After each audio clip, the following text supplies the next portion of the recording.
How do you do? I do alright. Good. It's been a little while for us. Yeah, well, we have the Christmas off, don't we? I hope you lot are alright. I hope you had a good Christmas and New Year. I did. I ate a lot of food on Christmas. And on New Year I played some board games. Oh, very nice. Yeah. Went round to see Very Mr. and Mrs. Edwardian of you. Oh yes. I went round to see Mr. and Mrs. Sally. And spent New Year with them. Lovely. What did you do? Out a note? Neat, really. No? No, just work. Pretty much. It's fantastically shite.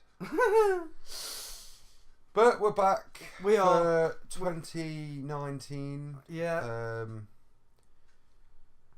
I can't tell you what this year's going to hold for this because, honestly, as it stands at the moment... Game-wise, fuck all. Game-wise, for what's been... announced so far, yeah, there's not. It's quite slim pickings at the moment. Obviously, in this episode, we would have potentially been talking about Overkill's The Walking Dead to rip the shit out of it. Yeah, but they've now delayed its release, so yeah. we'll talk about that when they actually give it a date again. Yeah. But we have got a couple of games to talk about. I'm excited about these two games as well. Yeah. I mean, we're going... One of them I've been waiting for a couple of years for now. A good while. And the other one, I mean, it has been another good couple of years, isn't it? A couple of years, I believe. But I don't know, the hype for this one. And I'm leaving it cryptic because we're not on games yet. No, not quite. It's kind of typical of the publisher for this game series to do so, but this time I would say it looks like they've actually spent some considerable work on the game itself, although we'll have the same map as the previous title. But yeah, games, slim pickings, films this year. We've got some good stuff coming We've got some good stuff throughout the whole year. I mean, obviously, the Marvel world is... in April, May, set to hit its conclusion of what we know. Well, the Avengers conclusion and then starting of the next phase of Marvel the Cinematics. New Avengers or whatever they're going to be. So that'll be interesting. You know, there's Black Adam coming out, which is what DC are basically hoping will be their saviour of a film. But at the same time, I don't know. You know, the Shazam film for me that's coming out. I've seen the trailers. Yeah. And I don't know. It almost screams a bit cheese. Yeah. It's kind of like what DC have done, and I think what DC have done wrong is when Suicide Squad was obviously just about to hit post production.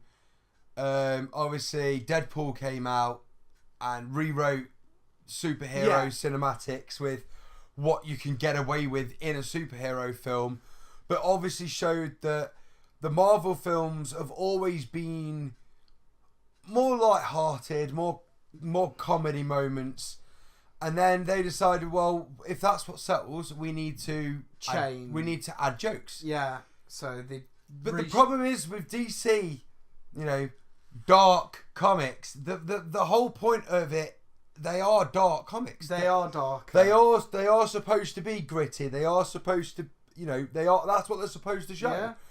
And not that Marvel can't do that, by the way. No, of course, that's not what I'm saying. But what I'm saying is that I don't want to see Batman in a film where 90% of the film is jokes. Yeah. Because Batman isn't a joke. He's a very serious anti-hero almost. It's funny you mention that. I've just finished watching the Titans TV series. Remember that thing we bashed on for... DC? Yeah. On Netflix? It's now on Netflix, but... Yeah, I've been watching it on Netflix, Titans. Yeah. Have you finished it yet? No, I'm almost to the end of season 1. Yeah. Well, I've seen all of season 1, and you know what? We bashed on it. We did. I remember. It's actually quite good. It's not bad, is it? We bashed on it though, didn't we? But we when we first heard it coming out, we did talk in the cast about it, and we bashed on it. But but with Titans, the arc that they're following is quite good. Yeah. I like the arc, and its jokes are appropriate and where they should be and who they should be with, but its darkness is still there. Considering the fact that you've got Robin going around basically killing everyone that he sees. What have you just seen in it, so I know where you're at? What just? I'm not too far after Dove. I think I'm like 1 episode or maybe 2 episodes. Hawk and Dove. Dove being thrown off the building. Yeah, okay, so you're there. Right, I know where you are now. Okay, well, let me put it to you. And sorry, guys, he's breaking all the equipment. Let me put it to you this way. The last episode is dark. Yeah. And when I say you think it's dark up to now, and I'll agree with that. You're about to hit a bit for a couple of episodes where it softens a little bit, which is fine. It's a TV show. It can't be all dark and gritty all the time. Especially considering the fact that the lead actress in it is actually 14 years of age. But, it starts to get darker again towards the end. Well, what you're about to hit is you're about to hit a good bit, a bit where it's a bit more lighthearted. Then it goes dark again. Then another little happy, yay bit. Last episode, you are plunged into darkness. You shut your eyes, sort of darkness, and so that's really good. But no, it's better than we gave it credit for. But then again, it was because. I mean, I don't know why we sort of ripped it in a way because we did it because Beast Boy wasn't green; he just had green hair. This is very true. And Starfire looked like a black prostitute, but that is now we've watched it. That's explained more. But at the same time as well, they currently aren't really using any real names. Like Raven isn't. I mean, her name will be Raven. I'm assuming that they will get to the point that they name her Raven. You're very close to getting to that, yeah. But obviously, it's Rachel. That's what. Yeah. That's what. Well, the thing is that Raven, and I'll give you some comic book backstory here. Raven is the dot. You know when her eyes go. Yeah, the demon side. That's Raven. Yeah, I get this. So you've seen Raven, and that's Raven. Starfire doesn't. She's going by her name of whatever it is. I can't remember. Corey. That was it. That is an alias. I mean, because hers is like they're Superman. Also his name is Kal-El / Superman. His human name is Clark Kent. That's his secret. That's his secret identity. Whereas a lot of heroes, you go, well, Bruce Wayne's secret identity is Batman. Yeah. Whereas with her and Superman, it's the other way round. And for season 2, we are getting a new character who I am very excited to see. They are also, I don't know if it's in season 1 because I've not finished it, obviously. Go on. But I've been reading, I've been trying to find out if they're going to decide at some point to bring Batman into it. Now, I know that they flashed little sort of background pictures of the back of Bruce Wayne not long after Robin's family were killed and whatnot. And I know that they're talking about Jason Todd coming into it. Okay. Do you want me to spoil this? You can. I'm not really particularly bothered. Jason Todd comes in. I know Jason Todd is coming in because I read that he's coming in. He should be about an episode or 2 away from where you are. Yeah. We get a Wonder Girl. Yes. I read that she was supposed to be coming into it as well. But the last, we do not ever see a full here is Actor X in a bat suit. No. What we get throughout the whole, and this is a whole series, we get a dude in a suit that's clearly the bat suit, but it's all black. It's almost like... do you remember the old Justice League animated series where Batman got possessed and became more like... Not Man-Bat, but more like Man-Bat, and the suit was all black and... It's more of that because they've used shadows and filming angles and... So no, we never get a full... we don't get Batman, we don't get Wonder Woman, we don't get Superman. No, but because of the fact that obviously they're making it very clear that something went down between Robin and Batman, which is why Robin's done a bunk and he's turned dark and he's killing and whatever else. To me, it screams that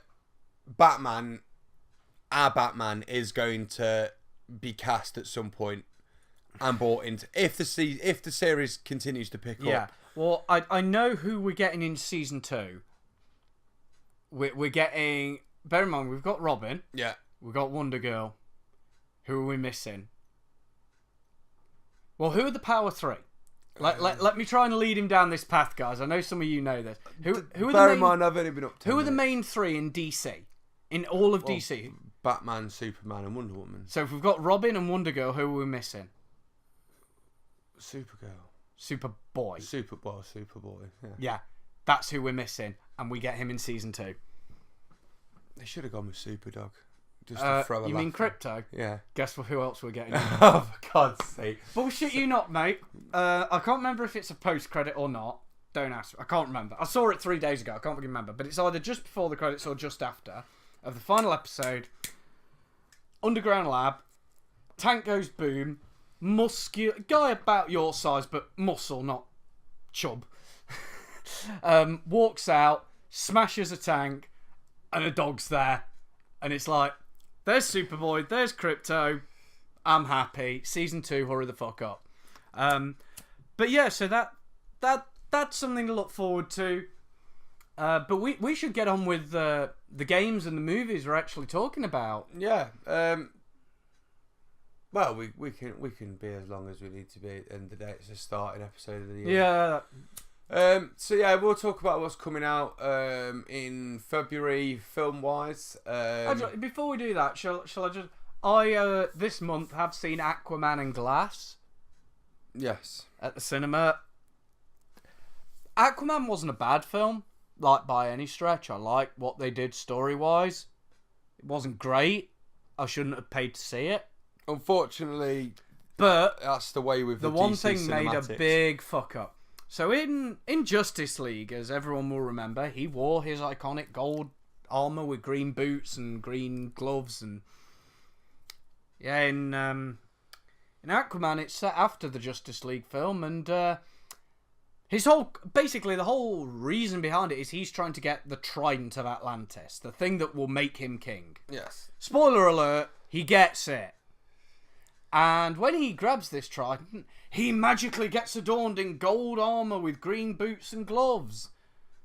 This movie's set after Justice League. Yeah. Does anyone see an issue there, guys? Well, this is... Unfortunately, these little things are going to happen, and they happen more often in DC than anywhere else. It just irked me. Glass. So that was Aquaman. I don't think it was amazing. Glass, however, was disappointing. You've seen Unbreakable. You've seen Bruce Willis be able to smash 7 barrels of shit out of any motherfucker. You've seen Split with James McAvoy. Did a great job of portraying all these different personalities, and at the end he's the beast. You're pure, and fucking leaping. Yeah. And Glass starts off really amazingly. It's great start, and then, as we all know from the trailers, they end up in the asylum. That happens. And then they end it. And oh my god. Now, the thing that they put across in this is that Mr. Glass is more intelligent than what... he is Lex Luthor. He doesn't stop at plan B. He goes all the way through to plan Z. Yeah. And that's what Glass has done. He's planned. He's got all these plans, and he wins. Yeah, he wins, but it's like you ended it like that. Yeah, like not the real ending is that Mr. Glass's Plan Z comes out and wins. The problem is that that's like the end. The end, however, is like, really, you did that? I'm disappointed with you. Go away and rewrite this piece of shit. Well, I mean, I'm glad it's over. I regret watching it. I just think that realistically, the distance between Unbreakable and then Split and then Glass. I mean, Split to Glass wasn't terrible. It was a couple of years. But going from Unbreakable to Split was a decade or more. And realistically, if you're going to do a film series that's going to be a series like that, then realistically you can't be releasing a film a decade or so after for no reason whatsoever. Actually, you know what? Although I'll agree with you, Glass did explain why there was a long gap between Unbreakable and Split. And I will throw in a minor spoiler here. Basically, we all know Mr. Glass rigged the train that Bruce Willis was the only survivor on. We also know that James McAvoy's mum was abusive. Basically, on that same train that Mr. Glass rigged to blow was James McAvoy's dad. Right. Who was on his way into the city to go and get a psychiatrist to have James McAvoy's mum committed. Right. He dies on that train, therefore creating first the personality and all the subsequent personalities, also creating the Beast. So yeah, that because he created James's character, being a 7-year-old boy, and it took 10 more years for him to become Split. Okay. So it explained it, and it was good that it did that, but still not great. No.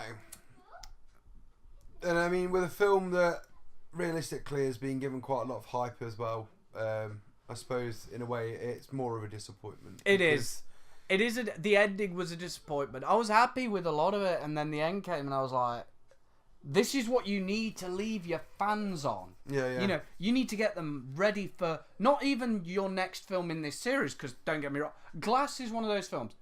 There could be more, because Glass's mum, the girl from Split, the one who survived, and Bruce Willis's son, they're still alive, and they play a role in Mr. Glass's final ultimate plan. So there could be more in the Glass unit. I'm going to call it the Glass universe. But with the ending, it's like you could also end it. Yeah. But you need to get people hyped for either the next movie in the series or the next movie you make. Yeah. And M. Night Shyamalan Ding Dong has done neither of those. So yeah, that's that, guys. But shall we get on with new stuff? Yeah. So you've got Lego Movie 2 coming out on the 8th of Feb. I'm not particularly interested. Neither am I. There's a lot of hype about it. They've done a remake, if you like. I'm going to call it a remake. Rehash of what women want, but have done what men want. A sandwich and a blowjob, apparently. I mean, I don't know. It might be funny, but I don't know. There's also Cold Pursuit, which is another Liam Neeson film. Revenge against... Yeah, Liam Neeson gets dicked over, don't dick Liam Neeson over. Basically, yeah. You think people have known by now. I know, right? You see Liam Neeson, I'd turn around, wouldn't you? Yeah. No, that guy's going to come after me. I've probably done something wrong. I'm going. And then we get to sort of mid-month. A few things coming out, but nothing I would really mention personally. No. Then we get to around about the 15th of February, and we have Alita, Battle Angel.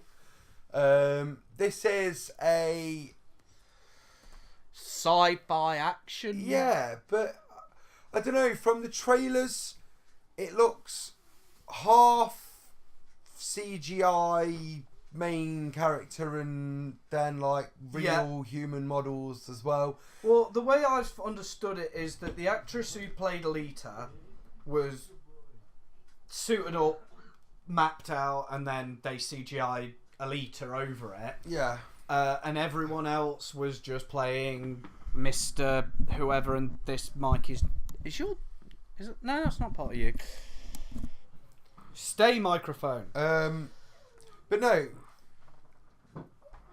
As a film, it looks like it should be quite interesting. To be fair, you know, they're quite. It's going to be one of those. I don't know. I mean, I quite like these female-led films at the moment, anyway, because it shows, you know, they could. I mean, Wonder Woman was is so far the best DC film. Let's just be frank here. Well, to be fair, if it weren't for Wonder Woman, Batman vs Superman would have just been even worse. I'm not being funny. Wonder Woman was the saviour of Batman vs Superman. Let's be frank, she was the saviour of every movie in the DC universe so far. Yeah. And I will say that, although I will say that if The Flash hadn't have been in the Justice League film, it would have been a damn sight less funny. Yes. And I'll also... That is the only time that I will accept comedy in the DC universe, when it's the Justice League, because... You're all Flash is a comedic, but character. it's not just the Flash, because it's the relationship between Flash and Cyborg, for instance. Yeah. Cyborg and Superman. The fact that the technology technically wants to kill Superman. Yeah. You know, there's little things like that you can laugh at, and I like that. But although, actually, you know what? I'll give fair play to DC on one thing with Aquaman. The woman who plays Mera was not the saving grace of that film, in my opinion. Thank God. It was actually, in my opinion, it was Mera's. It was not Mera's dad. Oh, what the fuck's his name? Green Goblin from Spider-Man. I can't remember. You know what I mean, though. Oh no, yeah. Do you need a light? Yeah. He's trying to light a fag with dead lighter. That's never a good idea. It's going to bother me now. I'm going to look it up. But he was more the saving grace of that film, in my opinion. But yeah, these female-led films are doing really, really well. I mean, it's definitely. I mean, this Alita, it's definitely sci-fi. There's no doubt about that. It's very futuristic in its setting. Willem Dafoe. That's it. Oh, mate. He was the saving grace, in my opinion, of Aquaman. But no, I mean, it looks like it should be a really interesting film. It's going to tick a lot of boxes. If you like sci-fi films, great. If you like your action films, from what I've seen of trailers, very action-packed. I mean, they've said on IMDb it says action, adventure, romance, sci-fi, thriller, and from what I've seen, it's ticking every box so far. And I'm looking forward to it. Now, don't get me wrong, it could be a complete and utter piece of shite. Yeah, it definitely could. But I get a good feeling about this film. Yeah. Something tells me it's going to be, even if no one else likes it, I'm going to like it. And that's the way it should be. Yeah, oh, no. They can't make a film that pleases everybody, and that's the thing, that we wouldn't go and watch, I don't know, Dances with Wolves. No. But it's still regarded by a lot of people as a fucking amazing film, and that's fine. Okay, and then on the same day as Alita, we've got a different kind of film. A dramatised biographic film. Yeah. I'll roll with that. Regarding Lena Headey, or Headey, depending on how you want to say her name. Or who is that? What's her wrestling name? Lena Headey. No, like her character name. Potato. I thought it was Lena. I don't know. Is it? I'll have another look. Anyway, you carry on. You carry on telling people about the film. I can't. No, not Lena. I don't remember. I'm trying to think of the name now as well. I know Lena Headey's in there. Florence, I think is it Florence Pugh that's playing the actual actress? It's in there. I think Lena Headey's playing her mum, maybe. Yeah. Okay. Yeah. No. That is her name. Okay. Lena Headey is that, but I don't think she's playing that. I don't think she's playing the rest. I think she's playing the mum, maybe. Full cast and crew. Yeah, I was just gonna see if I could find. Yeah, it looks like she's playing the mum. Yeah. But they've basically got the actors playing themselves for the most part. Anyway, so yeah, this is a wrestling biography.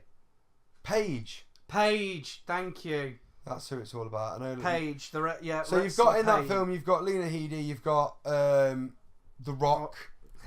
You know, the big, and for those of you who don't know who The Rock is, he's the big muscular guy in every film that you've... Yeah. Where, you know the big bald guy that punches people a lot? But you've also got, Paul White, who is the Big Show. Yeah, he was the Big Show. Is in the film. The whole thing is to do with Paige. And her journey. Her real name is Rhea Knight. And her brother Zack Knight. They basically both wanted to become professional wrestlers. Yeah.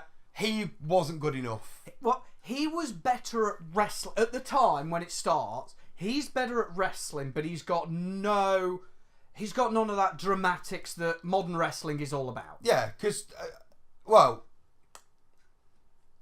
what entertainment wrestling is all about. Okay, yes. Sorry to all the... He is... If he was to be going into the Olympics doing wrestling, then... He could do very well. But entertainment wrestling, it's not so much about the wrestling as it is about how good an actor Yes, they have to be physically fit, but they have to also be an actor as well, basically, or an actress. World Wrestling it's a show. It's not real wrestling. Yeah, people do get hurt. I'm not saying they don't, but a lot of it is staged. Yeah. It's all staged. For the most part, it's staged. It's rehearsed. They know who's going to win. They know roughly how the fights are going to go. They know. Well, they practice a lot of the moves that are going to happen. They've got, it's very good and it's very dramatised. But it is the entertainment value. It's nothing to do with the wrestling. That's why they've done so well, because it isn't just wrestling. But this is a documentary on Paige's rise from the little girl who was the towel girl for her mum and dad, because they were wrestlers as well, to her getting in the ring and being in bingo halls and community centres. Now what for me is interesting here is the director. Stephen Merchant. It's Stephen Merchant. Now, I'm not sure if this is his first big film as the director. But Stephen Merchant is a very, very talented writer, and he's very good at what he does. Yeah, when you think of the stuff he's been in, and a lot of people consider that to be all of Ricky Gervais's babies, they're not. No, The Office was co-written by Stephen Merchant. A lot of the stuff in there is Stephen Merchant. Didn't Stephen Merchant also have more to do with the American one than I believe so, yeah. Than is perceived. So he's a very, very talented man. So I'm interested to watch it. Yeah. It won't be one I go to the cinema to watch, but it will be one that I will watch. I'll watch this. And to me, for me, this screams Netflix. It's going to end up there. Well, I'd be surprised if it... I mean, I can promise you it's going to... Because the WWE have their own network now, don't they? Online. Oh, who the fuck don't? Who don't? Well, Disney are about to launch theirs, so that's going to start getting interesting. because it's just... They've just pulled everything off every other streaming off Netflix site. and Amazon, yeah. But yeah, we'll watch it, and it should be pretty good. I'm interested to see it. Big film for me of February is going to be How to Train Your Dragon: The Hidden World. That's the third film. This is the third instalment and final instalment of the How to Train Your Dragon. Although they say final, but for me, this could be the end of Hiccup and Toothless.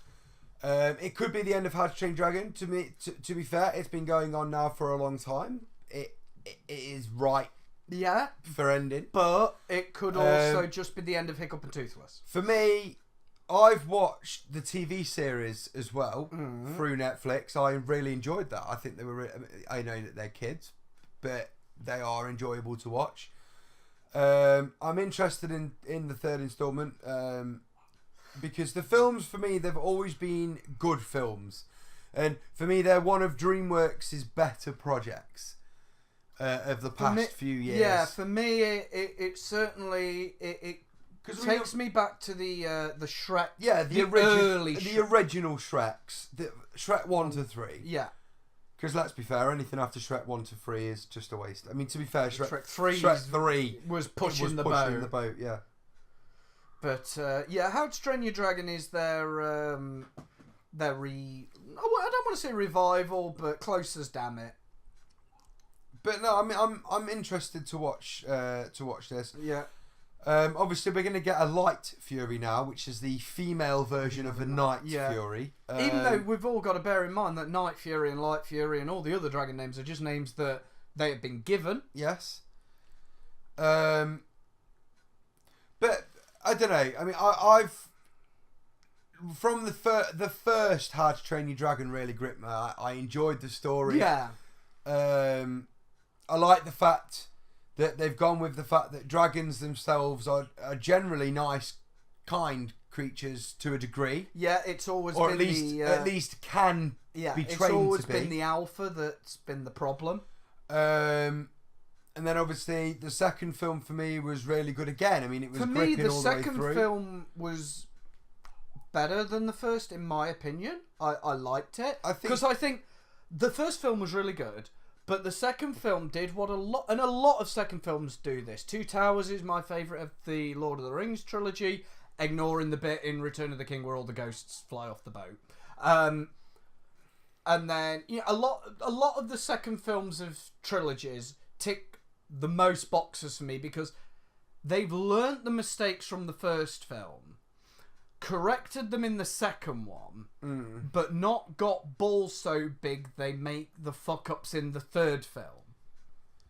So that, to me, the second one is my favourite. This is without seeing the third one, obviously. I mean, I think we're in for a good treat again, personally. Like I say, I mean, I've watched the TV series, which were also really good, and they weren't boring either, and the stories in there were really good, as well, and it just, I think it all knits together really nicely, and as a film series, I will be sad if this is the actual end of How to Train Your Dragon. Like if Toothless and Hiccup get their heads blown off, for argument's sake. Obviously, from the trailers that have been released recently, they're leading you to believe that Hiccup is going to die. I don't believe that with this kind of film. I don't, but it's cartoon, it's kids, and generally nobody dies. Even the bad guys in these things never die. So, well, they die, but it's always an implied death. So if they need them in the next film, I personally don't believe that they'll kill off. I mean, look at. arguably, or Toothless. No, I mean, arguably in the first film, Hiccup's dad was the bad guy. Arguably. Well, yeah. And for most of the film, yeah, at least. And he didn't die. He turned into the good guy, and that's what happened. The only one that died in that film was the bad dragon, the bad alpha. And that's February. That's films. I mean, February. I mean, we're just starting 2019. The early months of the year are normally the slowest anyway. Yeah. So I'm not surprised in the slightest. No, neither am I. So we're gonna jump into games. Yeah. Obviously, guys. Yesterday for you, Resident Evil 2 was released, and next Tuesday, in 3 days, Kingdom Hearts 3 releases. We spoke in depth about those last month. Yeah. The only things that have happened since, and I will just touch on these, is Resident Evil 2 has released its demo. And people are already speedrunning it. Well, let me just say, I streamed it, right? Because I was doing a stream, an impromptu 12-hour stream.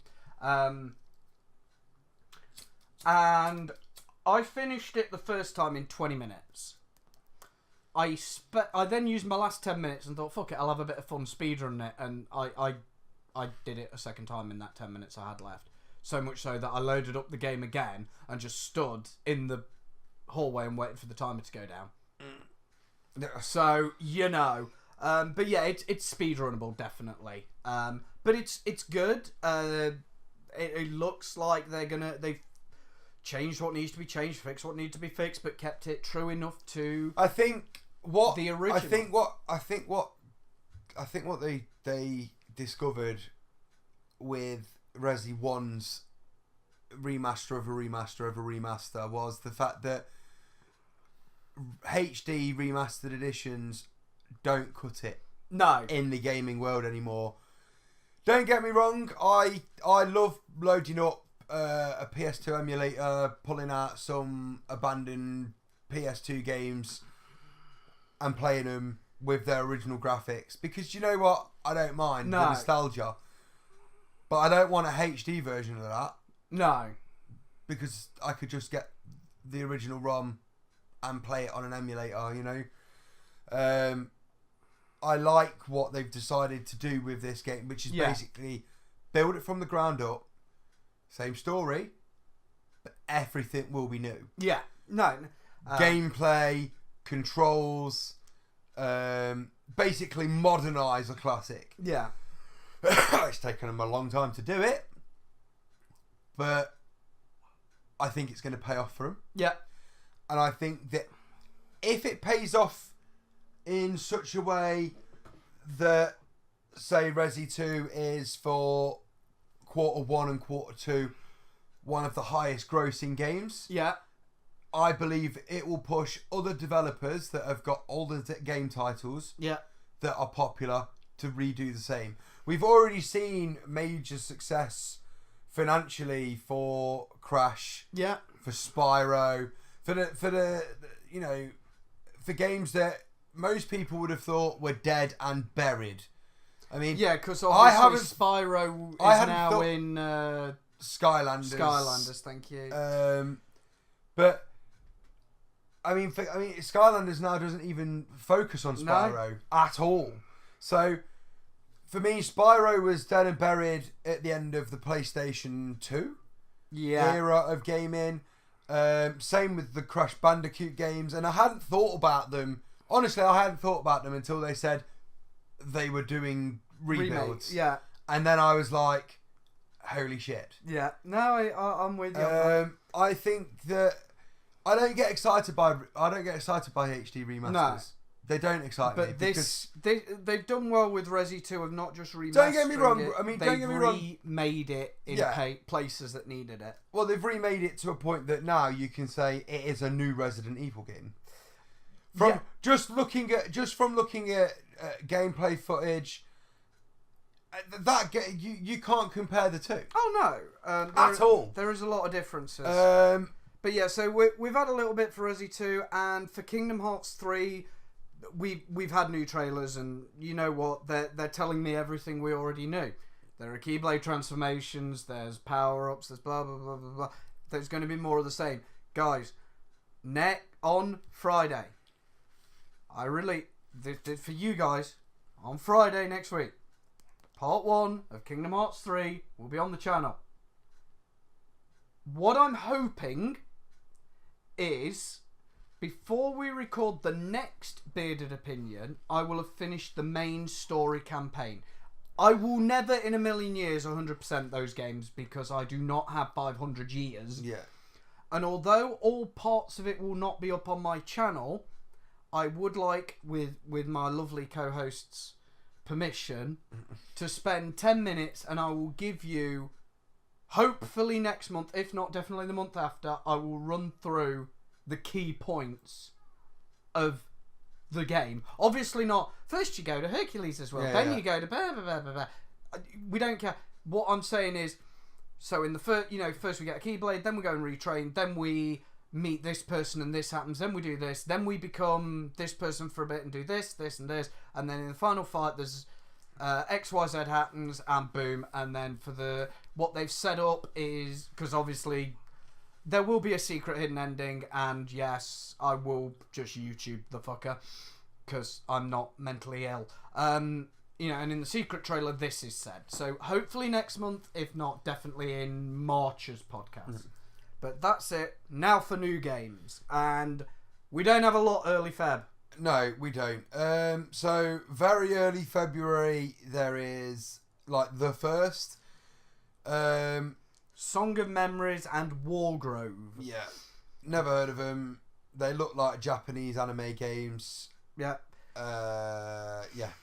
End of. End of story with that. Next bit, still not a lot. Still not a lot. A lot of, I would say, Japanese games? Japanesey indie type anime, maybe. Yeah. God Eater 3, I think, is one of those games. Wasn't that an attempt to... I mean, that's Bandai Namco. So yeah, wasn't that Bandai's... About, Wasn't that Bandai's attempt to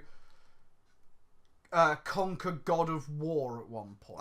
It's very possible. I could be wrong. I think they've all tried to take on different game titles at some point, haven't they? Yeah. Moving into the only two games that realistically I'm at all interested in buying, and I'm going to stress buying because I'll get on the next title. I'll say why I'm saying buying in a moment. And they are two games, funnily enough, that are both set after nuclear war. Let's start with the first one, which is Far Cry New Dawn. Now, this isn't a proper sequel of Far Cry in any way, because it's not Far Cry 6. What this is a continuation of Far Cry 5. It's set 17 years after the ending, after Joseph Seed was correct and the world did go into nuclear war. And it's nothing to do with Far Cry 5's story as much as it's set on the same map, although the map has now changed slightly. Yeah. Parts that were accessible are no longer accessible. Parts that weren't accessible are now accessible. It's very colourful. It's very vibrant. From what I've seen, it's a very beautiful looking game. It will be Far Cry. Far Cry's premise hasn't really changed. You're on a map. You take out outposts. You do missions. You do side missions. You build up a massive gamer score. There's crafting elements to it. It's Far Cry. Yeah. But I think this is going to be good. I said, I think in a TBO a while ago, probably when we was talking not long after Far Cry 5, that Far Cry was going to go into a nuclear... I wanted to see a post-apocalyptic Far Cry game because I think it would work. And hey presto, I get my commanded wish. It's great. I'm looking forward to it. What are you going to wish for next? I don't know. We'll see. Because you got to be careful, because I bet you're only getting 3 of these wishes. You've already wasted your first one on a game. I'm interested to see what this will do. From what I've seen from trailers, from what so far UB have wanted to show us, I'm really interested. Yeah. It looks great. It feels like it's going to have a nice story. It's going to be a lengthy type Far Cry game, which is what I like. I love games that when you're getting your real value for money. If I'm paying 40 quid for a game, I want 40 hours of gameplay. Yeah. That's not necessarily just 40 hours of main story. I want there to be enough about the game itself that I can happily just run around and do fuck all. Yeah. But waste hours doing said fuck all. That's what I love about like the Mass Effect games. You just turn it on, you start running around, and before you know it, you look at the clock and it's say 1 o'clock in the afternoon, and you're playing it. You're not really doing anything. As far as you know, you've not touched a story mission in 5 minutes, but you look at the clock again and it's already 10 o'clock at night, and you're like, where the fuck did the time go? That's what I like. Babe, where's my dinner? Yeah. If you don't get that from a game, I don't think you're getting your value for money. Realistically. No, see, that's one thing I'll say, and tangentially in that scenario, I will compare it to Kingdom Hearts Birth by Sleep. For those of you who don't know, and I don't know if you remember this, I did a 24-hour stream where I played the whole game on stream. Yes, I've now uploaded the parts, but I've never before been able to do that with, changing the games. I'll play 3-4 hours and then I'll swap game. But yeah. I've never been able to do that by changing them. But when I played Birth by Sleep, I was just playing them so much so that because Birth by Sleep is effectively 3 games in one. When I was playing the second game, because it was so late at night, everyone was asleep, and I beat a really hot boss. I fist bumped up in the air. I was about to go yes, and then I realised it's 4 a.m. Yeah. Everyone's asleep. So I believe that bit is clipped on my Twitch. That you just see me going. Best not say anything, and then I kind of yes, and in that same story, it's a game that it was 4 o'clock in the morning, but I was hyped. I just beat this boss and winner. And it's that game that grabs you. Yeah, it's 4 in the morning. I've been playing for 16 hours at this point. Yeah. This is literally 16 hours later, and I'm still hyped. I just beat a boss.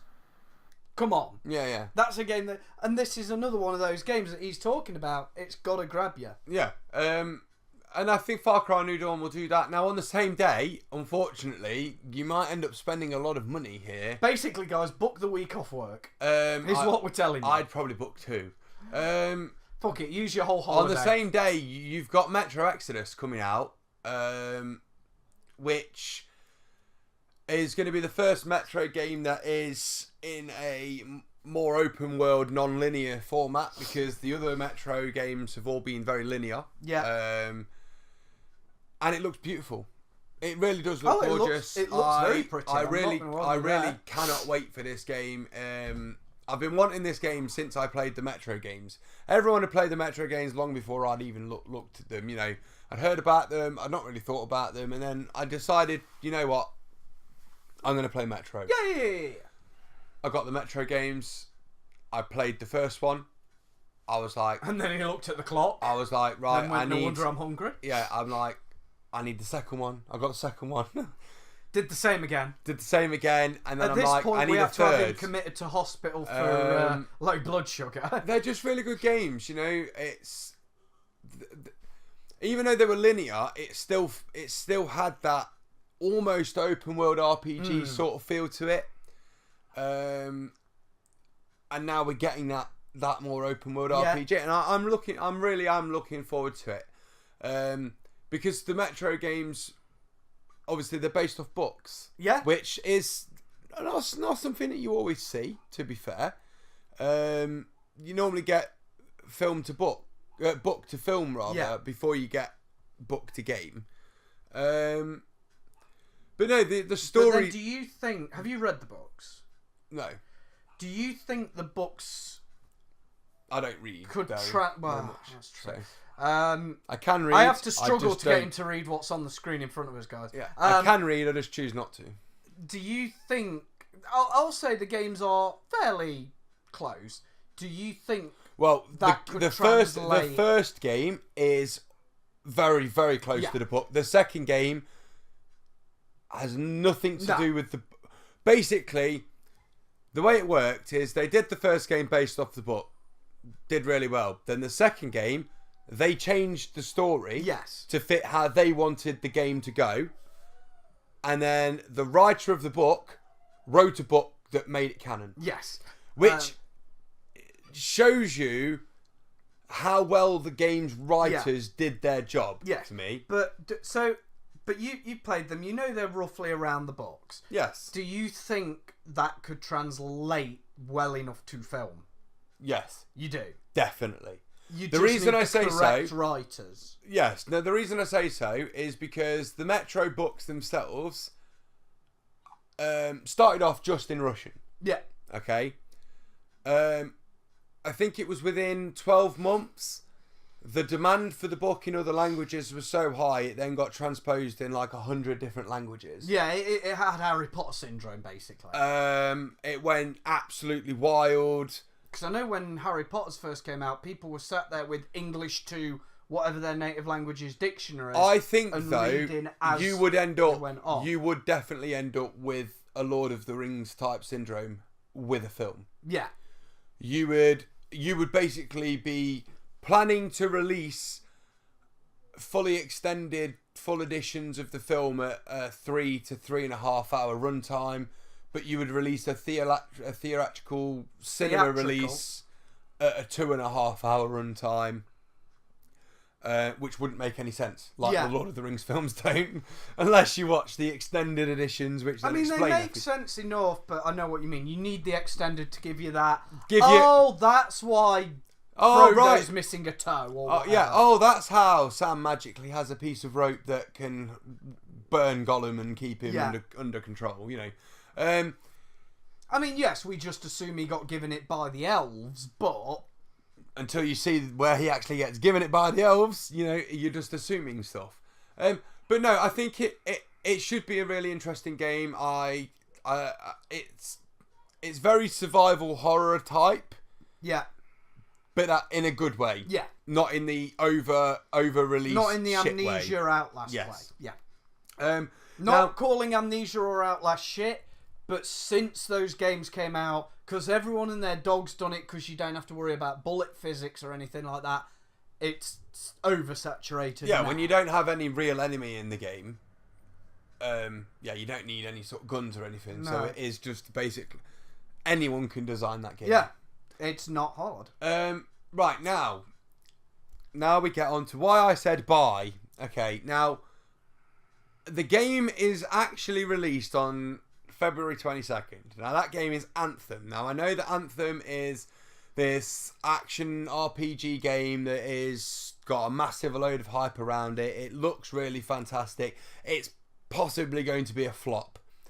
And the reason I say that is because over the last 12 months, every game for me that has come out with a massive amount of hype around it, like a stupid amount of hype like Anthem's had. Arguably, I'll agree with you on some of them. God of War, Spider-Man, no. But then Red Dead Redemption 2, that came and went quicker than anything. But I think that's just because they realistically need to get it on the other consoles. Well, the problem is with Red Dead, they promised the moon and delivered a meteor. Yeah. Yeah, not a bad meteor, but then again, just a meteor. But then again, they're possibly going to go down the GTA 5 route, where most of it will be through a shit ton of online DLC, and that's how they'll. But then you had Spider-Man that promised a decent, alright game and delivered a phenomenal game, and that's why it did well. Now we get on to the buy section of why I said it. Now, like I say, Anthem looks really good. There's been a lot of hype around it. For me, it screams like it could be a good game, but maybe a flop. For that purpose, I wouldn't buy the game. I would do the smart thing. Would you not? No. Tell us why. Yeah. Sorry, I had to do that. Now, if on February 15th you've still got about 20 quid knocking around, I say about 20, it's about 17 quid, something like that. Only £17? Instead of spending 40 or 50 odd quid. He's going to whip me in a minute. Yeah, I am, yeah. You're just going to hear a clunk and it'll be the mic going around his head. On February 15th, if you decide to want to get Anthem, you can actually get I believe it's the deluxe edition of Anthem through Origin Access Premier, which is their new... I'm really trying not to do another one. Which is their new access section. Basically, you can just get the new release titles early, but you pay... it's like a shit ton... Origin Access is $3.99 a month. This is like, I think it's $15, $16 or $17.99 a month. I can't actually remember because I think it might be $16.99 a month. Anyway, it's about that. It's about less than 20 quid. It's less than £20 anyway. But you get the deluxe edition of the game. So for me, you get it earlier than everyone else anyway. Yeah. Which pisses me off when developers do this. But you get in the deluxe edition. And you'll get it for the whole month. Because what you can do with Origin Access is buy it on, say you buy it on the Monday, and then on the Tuesday you cancel the subscription. But because you've paid the money, they have to let you have it till the end of the billing period. Yeah, that's what most online things do, yeah. So you just you can have Anthem for the month. And then at the end of the month, if the game isn't a flop, and lots of people... And you like it, you can then buy it. Nothing's going to stop you. But if then at the end of the month you didn't like it, or arguably you're finished, and you're done with it, you've saved about half your money. Yeah. And you had the deluxe edition of the game, which more than likely was more than half your money, because the chances are the deluxe edition is going to come in at $64.99 at least. And you're going to have paid less than $20 for it, and you can have it for the whole month. To me, that screams good deal. Yeah. And that's what I think that's what I'm going to do. But it won't be on February 15th. Before payday? No, because I'll probably be saving some money from payday, and then on payday we'll be either get Far Cry or Metro. We'll basically just have to put two pieces of paper in either hand, throw them in the air, and whichever one I catch is the one I buy, and then cry about the fact that I can't have the other one until next month. But no, that's February for gaming, really, and we've not got much more.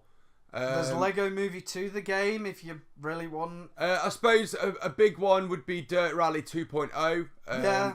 It's, the Dirt games have been really good games, to be fair, and Rally 2.0 should be a good title. And that's it. That's it, yeah. So, yeah. There is a little bit more coming out in March. Yeah, March also has a couple of things that I know that aren't on this list, so we can touch on those next month. Gaming so far is a little bit slim pickings, but it is still early in the year. There's plenty to be announced. There's plenty to come out. Hopefully it won't be another relatively dry year like last year was. Until October turns up and then we're struggling to fit everything in? Yeah. This is the problem. Everything's too focused around Christmas. It is. We need some spring, summer games. Autumn and winter aren't too bad, but spring and summer, it's like, well, you can have this game that's already been released 6 times. Yeah. Like, on what? My microwave? Yeah. Well, I don't want that. Well, tough. Right, but we are going to swing in now to the Metro. The news. Which is at 135.6 million shares. Yeah. That's a lot of shares. It's, it's grown It goes substantially. Well, it's 2 months worth of growth, this. Yeah. But we love the Metro. The news isn't necessarily always 100% reliable. It's generally not biased. Yeah. But it's free. Yeah, it's free. And yeah. And there's lots of funny, quirky stories that we can give our opinions because basically anyone can submit a story to the Metro, and generally 99% of the time, as long as there's some kind of source, as long as it's a real content and it's verifiable, it will get published generally. And that's why I like the Metro. Yeah. So we're going to start off with an angry virgin. He's 27, and he threatened to massacre women because he can't get a girlfriend. Because that's how it works. That's how you get women. You want a girlfriend. You go out. You find a group of women. You pull out your Glock 9mm and you start popping caps in asses. And then out of nowhere, some woman will wander up to you. Latch yourself to your thigh, and you'll get a wet thigh. Yeah. And back in the real world. Right, so Christopher Cleary, 27, arrested in Provo, Utah on Saturday. America! Now, he posted, it was a violent warning. He didn't go out, he hasn't shot anyone, he's not killed anyone, but he has been arrested because he's threatened to do this serious level of violence. He posted... And before we get this... he only threatened it. That's not a crime. Yeah, it is. Inciting fiat is a crime. Has been since a long ass time. Well, realistically, since the War on Terror. Yeah, 2001. It has been around before this. It's just been more focused on. And honestly, if you threaten this shit, yes, they should take it seriously. Yeah, they're going to investigate. If you turn around and say on Facebook, "I'm going to kill my girlfriend," you damn well deserve to be investigated. Yeah. Now he posted, all I wanted was a girlfriend. Not 1,000, not a bunch of hoes, not money, none of that. All I wanted was to be loved, yet no one cares about me, the post began. So, obviously, you can see the guy's emotionally... Lonely? He's emotionally damaged. In some way, shape or form. He doesn't feel any love. There's probably some issue with his parents, etc., etc. You know, all of this spans from somewhere. You know, you don't just wake up one day and go... Oh, no. You know, there's always history behind it. It continues, I'm 27 years old and I've never had a girlfriend before and I'm still a virgin. This is why I'm planning on shooting up a public place soon and being the next mass shooter because I'm ready to die and all the girls turn me down is going to make it right by killing as many girls as I see. He also wrote, there's nothing more dangerous than a man ready to die. Now that is very true. A man that has accepted death as a fate. And by man, it can be man, woman, fucking iguana. Yeah. Someone who's willing to die is dangerous. That's why, believe it or not, a lot of these small-time robberies, the people who do it aren't that dangerous because they're not willing to die for their robbery. If you, from behind the counter, when you see the shopkeeper pull a gun on them, they drop theirs and leg it. Yeah. They're not dangerous. People like this... Yeah. Now, for me, it also screams cry for help. Yeah. Because you can't post anything like that on social media without it being looked at pretty much instantly. There's certain words that are trigger words that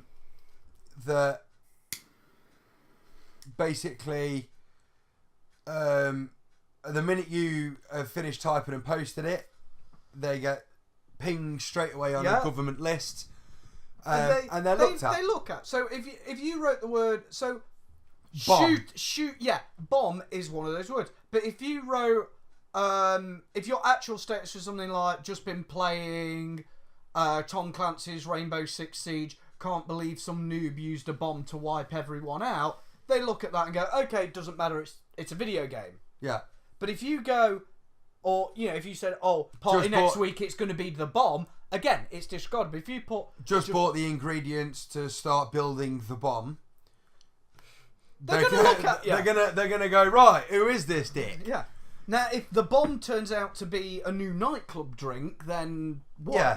They'll knock on your door, they'll talk to you about it, and if they say that actually all you've got is 6 different kinds of vodka and 20 different kinds of whiskey, they'll leave you alone. But still... Now, this guy posted it. The police in his home county, which is Colorado, where he's from, they alerted Utah's authorities. They tracked his phone and found him at a McDonald's in Provo. He was arrested by the FBI. That is what I mean. It doesn't go to normal police level. It goes well above and beyond police. It goes to state, federal levels. With us, it would just be the police because we don't normally get MI5 knocking at your door. It just doesn't happen. Well, for that, trouble is with that, you could get MI5 knocking at your door, but you'd definitely get armed police. You're very unlikely going to get a spook at your door. You're going to end up with, like you say, armed police. But if they thought your threat was warranted enough, you could end up with MI5. Yeah. Especially if they start digging and realise, oh shit, this guy's been to Afghan 6 times in the past 3 months. Yeah. But for me, I just don't understand why, to get a missus, you can't go shooting girls. It don't work. It just don't work. No. Mate, you're off your head. But it's a dangerous criminal off the streets, and that's all that matters. Yeah. Next one. Mum loses custody of 3 children after coaching them to badmouth her ex-husband. Good. Yeah. This is using children as weaponry. This is she was branded emotionally abusive, which she is. There's no need to teach your kids to be bad about the other parent because realistically, whatever your problem with that person, that doesn't translate to that child having that same problem because children don't see it. It's different for a child. Now, yes, alright, if your ex-partner had abused the child, certainly. But I get the feeling No. At the end of the day, Well, you don't badmouth that. You give them the facts. Yeah. If they turn around to you and say, "Mummy, why is Daddy no longer with us?" You say when they're a kid, you say he was a bad man. When they're older, if they really want to know, you can sit down and you say, "Well, when you were a baby, Daddy touched you in the wrong way." Yeah. And you know what I mean, and that's why. And, but only give them facts. Don't let emotion get involved. We see it more and more often nowadays. You just have to watch Jeremy Kyle. Well, yeah. And you see this kind of stuff day in, day out. And it's wrong to And in America, Jerry Springer. Or Maury. Maury? Is that the newest one? No, Maury Povich been around for a long time. Not heard of that one. Either way. The fact that children are being used as weapons nowadays, more and more and more and more and more, is wrong. It's about time that this sort of ruling comes into place at the end of the day. This now sets... What I like is this sets a precedent. Yeah. And what I mean by that is that once it's been ruled in court once, they can't rule the opposite to that. Unless you go to the high courts, yeah. Yeah. Basically, once there's precedent, it means that, it's easier to get that same decision the next time a similar case goes to court. Yeah. Because you can say, well, in this case, this was ruled, and this is what we're after. And it's the same sort of scenario. Yeah. Right. Boom. Okay. Instant decision. And it can be a man bad-mouthing a woman or a woman bad-mouthing a man. It sets precedent, and that is very, very important because it means now that this is now something that can be looked at to be made as into law through amendments. It also means that, like I say, when this happens the next time and there's a parent out there who's being badmouthed by the other parent and the children are being coached to badmouth the other parent as well, it means that the minute it goes to court, the judge will more than likely, if it's within the next sort of 6 to 12 months, the judges will probably have heard of the case and it will be recent in the mind. If it's 10, 15 years down the line, that's where... And it's not happened for a long time, the lawyer will go through court cases, find there's a precedent and go, well, back in 2019, this was set. Yeah, this was said, blah, blah, blah. And it was ruled through, you've got no choice. Boom. And I like that. And that's good. And it's about time that, the rights of parents, whether you're male or female or whatever else, were heard, especially on the male side of things. I'm not gonna get into a massive rant about it, but we all know that in the courts, the mothers are generally more favoured than the fathers. Yeah, that's certainly... Generally. Yeah, there are always exceptions, and there are more and more judges now looking at what is actually better for said child. Which, let's be honest, to the children, 9 times out of 10, it's seeing both parents. In a healthy, balanced way. But, there have been cases recently that I've seen where judges have, because they go with, well, mother knows best, mother is the better caregiver, have handed children back to mothers that then the children don't want to go back because their mothers are abusive. Yeah. And I've watched children fighting against police officers trying to drag them out of their father's houses to take them to their mothers, not want to go because their mothers hit them, and it's because judges have said, well, no, that person is responsible. And again, fortunately, judges, regardless of the child's age, they talk to the child honestly, and that's what they need to do. And I'm glad it's coming out more. Moving on, just to tell you a bit more about the state of the country, an elderly 86-year-old lady, Mary Duffy, waited 43 hours for an ambulance. 43, not 43 minutes, which is... Understandable if you're out in the sticks. It's a longish waiting time, but it's within an hour. If you're out in the sticks, you could potentially understand Or it's a busy Friday night. Yeah. With a broken leg. 43 hours with a broken leg because she'd had a fall. She was told not to eat or drink while waiting for an ambulance. This is 2 days. An 86-year-old lady who was more than likely on medication, or should have been on medication. Why she was told not to eat or drink while waiting for an ambulance, I don't know, because she had a broken leg. She ain't going for surgery. That's ridiculous. Basically, healthcare workers arrived, found her after having a fall, dialed 999. The paramedics, like I say, took 43 hours. That's nearly 2 days late. Basically, it's 2 days. Yeah. I'm not going to argue over the sake of 5 hours. 2 days later, an ambulance arrives. It's abysmal. Yeah. It's disgusting, and I don't know how it happened. They've launched an investigation. It's miscommunication somewhere. It's going to be down to miscommunication. It's gotta be. It has to be. The only thing I can think of is maybe that although the call might have sounded urgent, it might have been put down as not urgent because it might have sounded like it wasn't as urgent as it was. But even then, 2 days is a ridiculous amount of time. If she'd have died, then heads would be rolling already, I believe.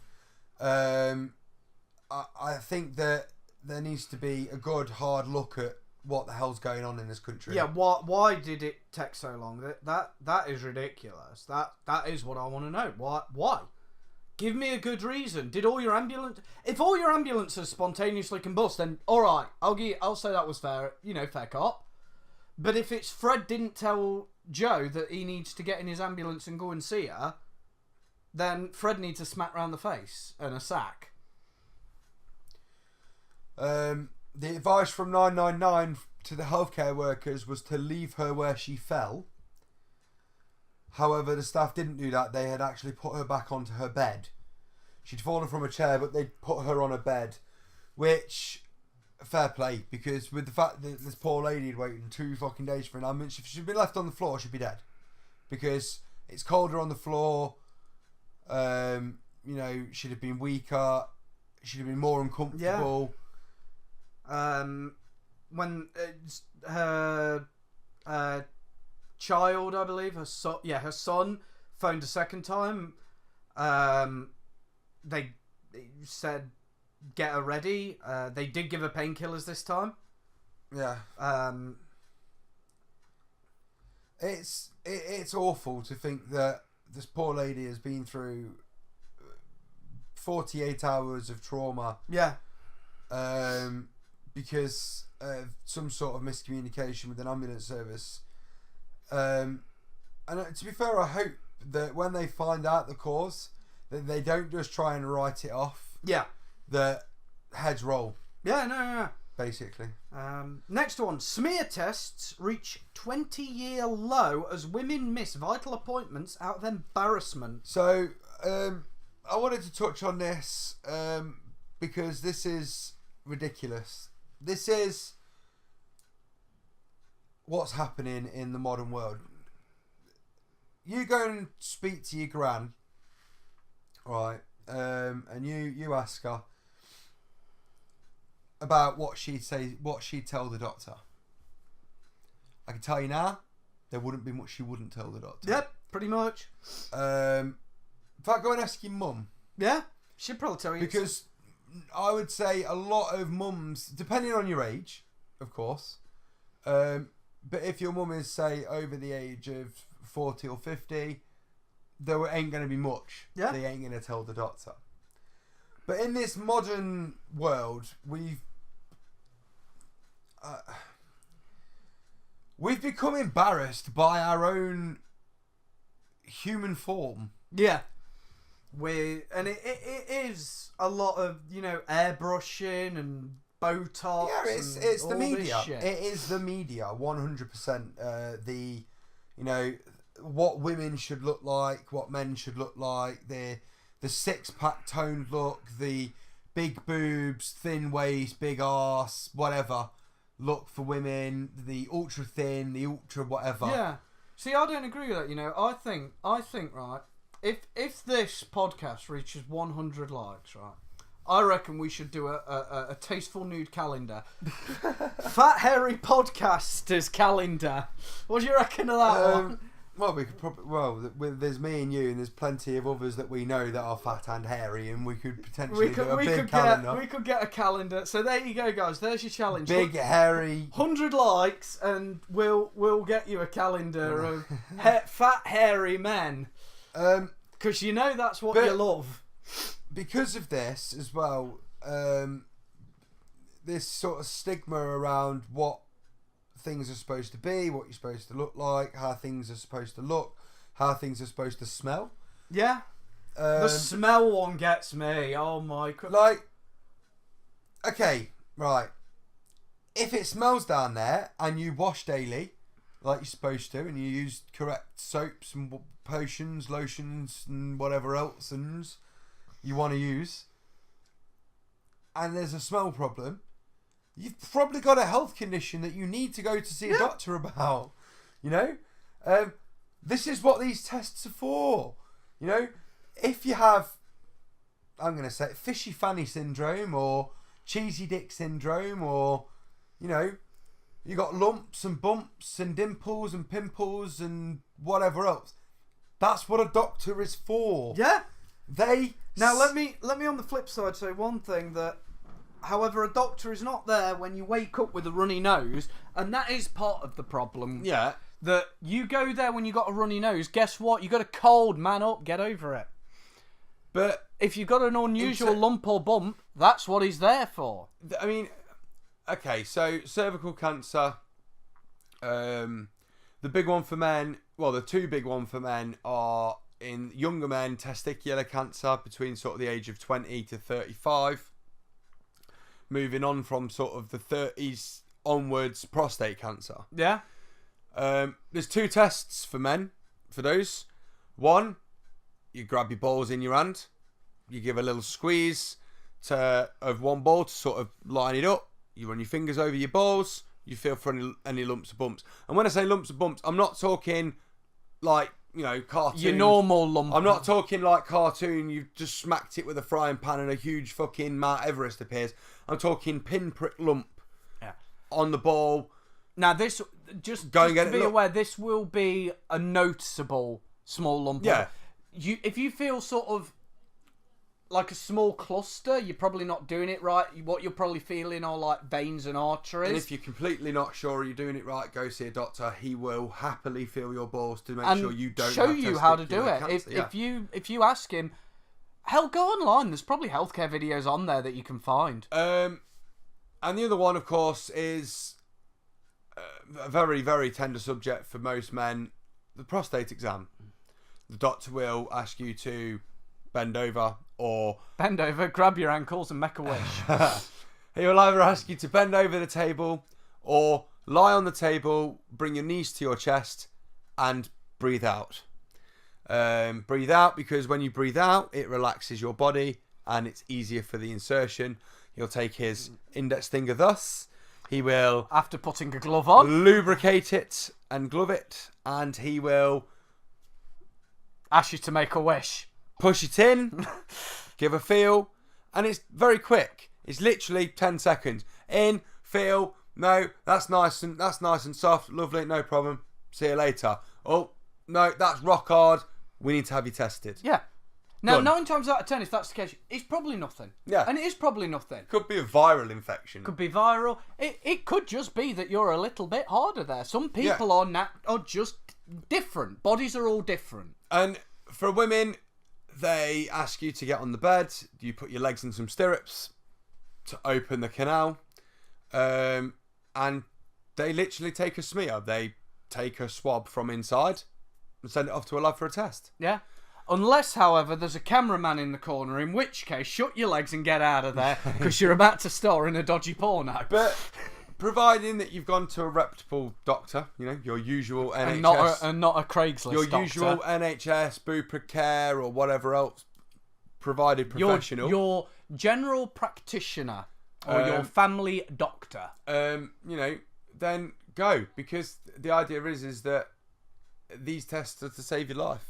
They take 10 seconds, they're easy as pie, and it could save you time, pain, and your life. Yeah, and to be fair, like I say, if you're worried about what it looks like, the doctor's not.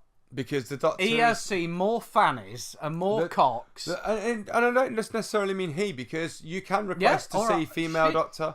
You can, whatever. It's up to you. They've seen all bits and flips. Everything you've got, they've seen, or they've got themselves. Yeah. It's that simple. And they've seen them in all shapes, sizes, colours, smells, and Christ knows what else. But the idea is that the most concerning for a lot of girls is the smell. Yeah. Okay.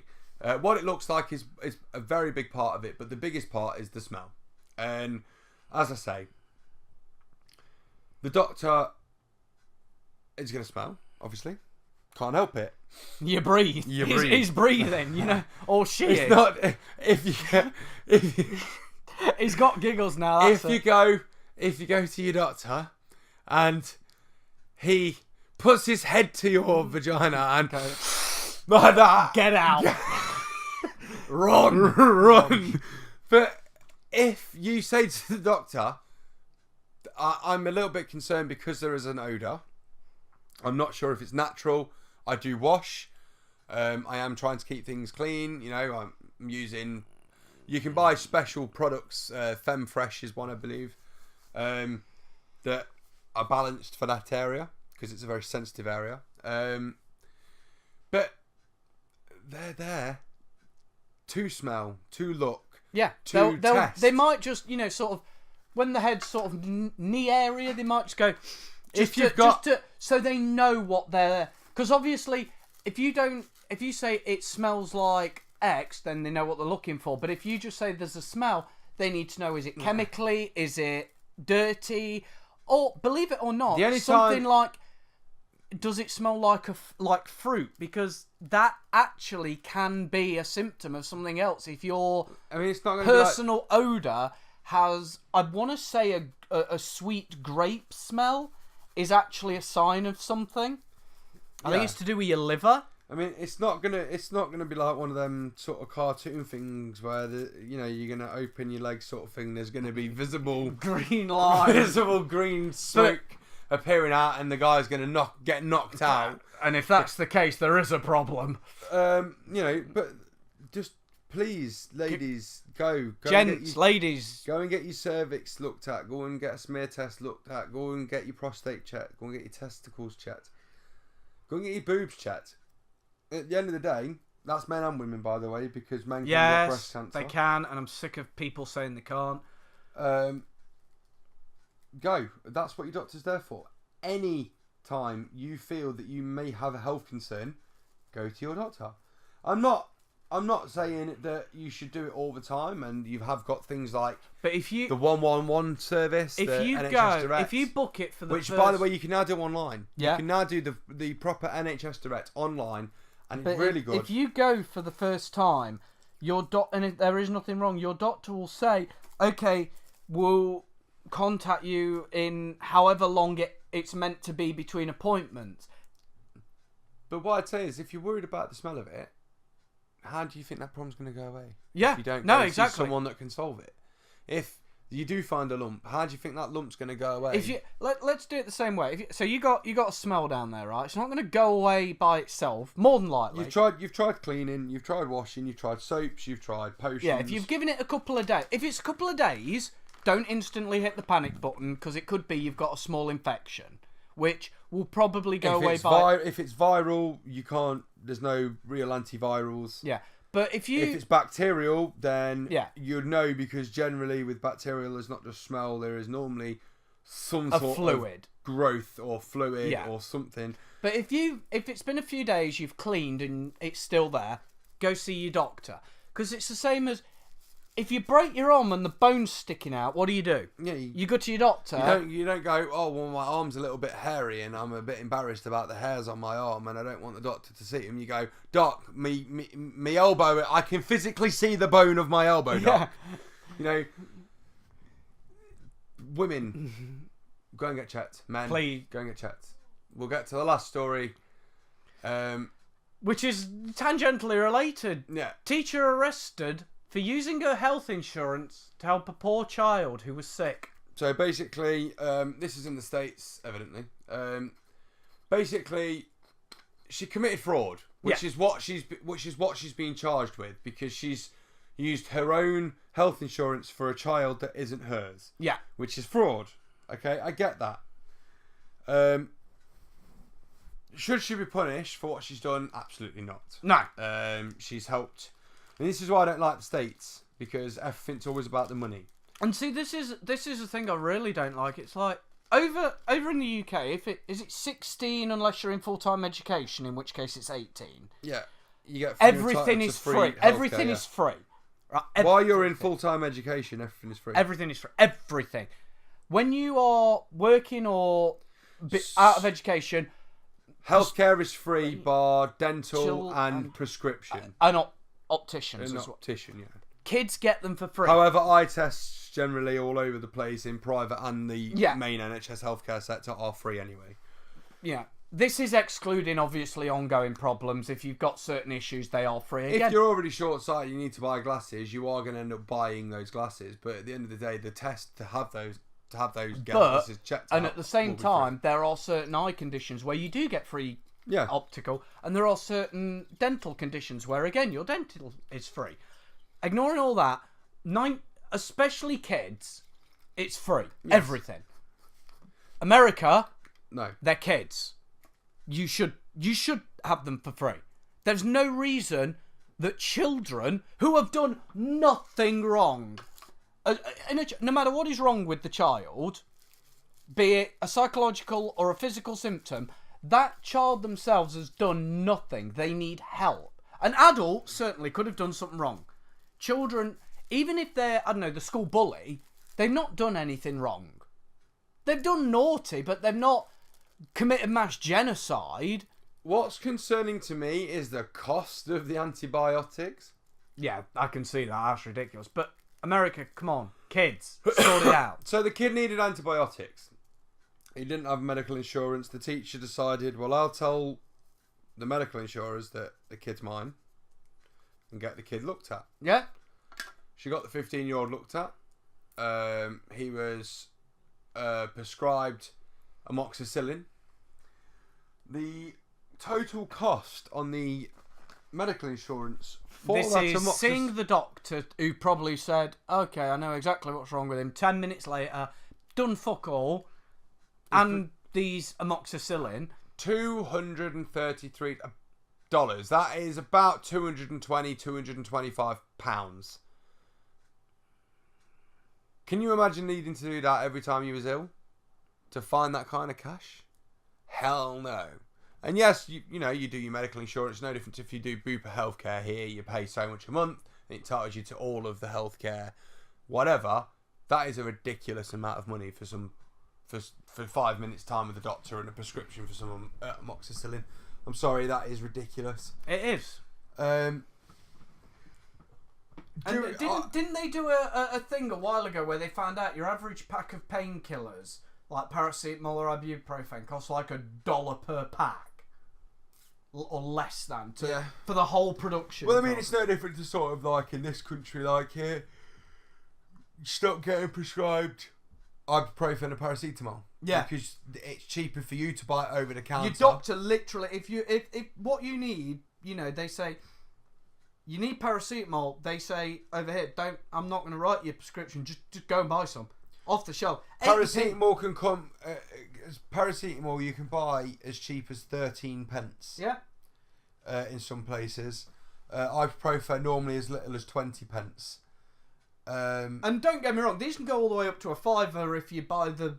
But it's the same shit. That's what I love. The NHS, it's the same shit in a new packet. The NHS are charged thousands of pounds. Yeah. For the same medication you can buy for pence. They're charged. I think it's something like £5, £6, £7, £8 per box of paracetamol. They're charged per prescription. But it's like, you can buy it and it's the same stuff. If you buy the brand name stuff, if you buy the non-brand name, it's all the same shit. Because guess what? It's a medical thing and there are guidelines that the production companies have to follow. Too little, it's not a medicine. Too much, and it's a poison. Both of which you can't call medicine. So she's obviously been she's obviously been charged with insurance fraud, identity deception as well as an official misconduct. She's been released on bail. She says that she's plans to enter a diversion program.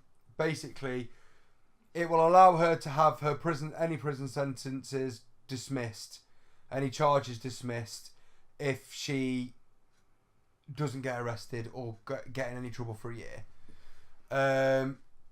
Which would allow her then to continue to keep her job because she wouldn't have a criminal record. But the school board president over there has said that she has their full support. Yeah. Because she's looking after the welfare of a child. It's just unfortunate that the world can't seem to see that. Yeah. No, it's disgusting that all the insurance companies care about is their money, and it's like, well, no, because you shouldn't have to be involved where children are. No. That should be covered by taxes and everything else. And I'm sorry, love, that you were put in that situation. Right. Well, are we at the end? We've whittled on for an hour and a half. It's cold at the moment in January here in the UK. It is. Set to get colder. Yes. Yeah. When you're listening to this, it's supposed to be quite cold, actually. Yeah, it's supposed to be snowing by the time you listen to this. We'll see what happens. We'll let you know next month. But yeah, I hope you guys had a good Christmas. And just before we end, I have one thing to discuss with you. Okay. I was streaming the other day and we got chatting, and I've been asked that we do a Bearded Opinion live special again. Not necessarily a scheduled thing like we used to try, but a one-off special. Oh yeah, be interesting. We always used to like doing the live streams. Would you like at some point in the future, soonish, to come and we'll do a couple of hours live? Yeah, can do. Yeah, we'll sort that out. There you go, guys. What we'll try and do is he'll come like an hour or so before we start, and we'll try and post something on everything so you guys know it's coming. Yeah. So yeah, live special coming soon. And yeah, we'll see you in the second month of 2019, and we'll chat more. Obviously, we've already begun the countdown. Places have already begun the countdown for Christmas next year. So, this year. So yeah.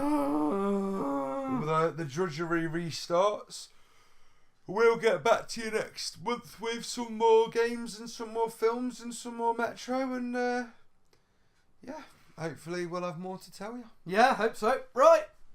Bye, guys. See ya.